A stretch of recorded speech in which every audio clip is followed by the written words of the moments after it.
Yahweh spoke to Moses, saying, "Speak to the children of Israel, that they turn back and encamp before Pihahiroth, between Migdol and the sea, before Baal-zephon. You shall encamp opposite it by the sea.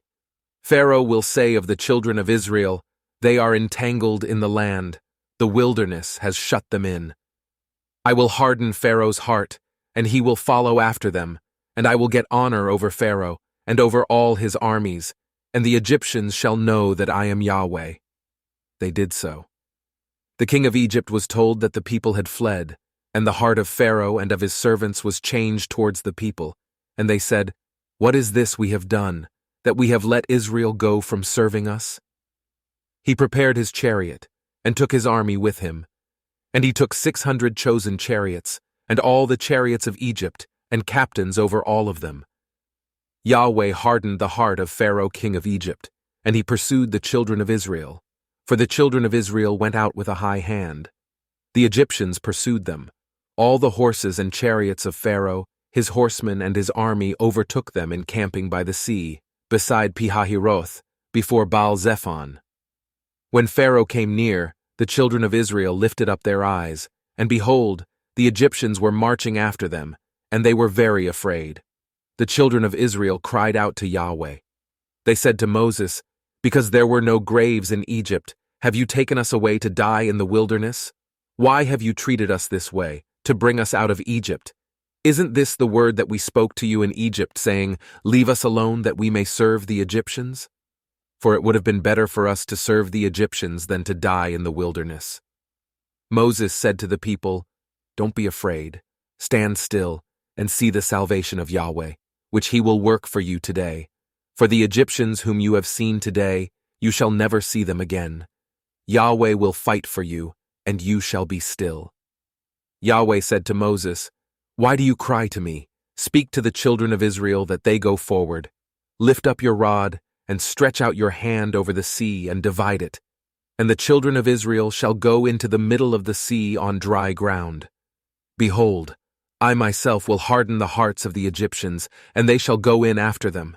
And I will get myself honor over Pharaoh, and over all his armies, over his chariots, and over his horsemen. The Egyptians shall know that I am Yahweh, when I have gotten myself honor over Pharaoh, over his chariots, and over his horsemen." The angel of God, who went before the camp of Israel, moved and went behind them, and the pillar of cloud moved from before them, and stood behind them. It came between the camp of Egypt and the camp of Israel, and there was the cloud and the darkness, yet gave it light by night, and one didn't come near the other all night. Moses stretched out his hand over the sea, and Yahweh caused the sea to go back by a strong east wind all night, and made the sea dry land, and the waters were divided. The children of Israel went into the middle of the sea on the dry ground, and the waters were a wall to them on their right hand and on their left. The Egyptians pursued and went in after them into the middle of the sea, all of Pharaoh's horses, his chariots, and his horsemen. In the morning watch, Yahweh looked out on the Egyptian army through the pillar of fire and of cloud, and confused the Egyptian army. He took off their chariot wheels, and they drove them heavily, so that the Egyptians said, "Let's flee from the face of Israel, for Yahweh fights for them against the Egyptians."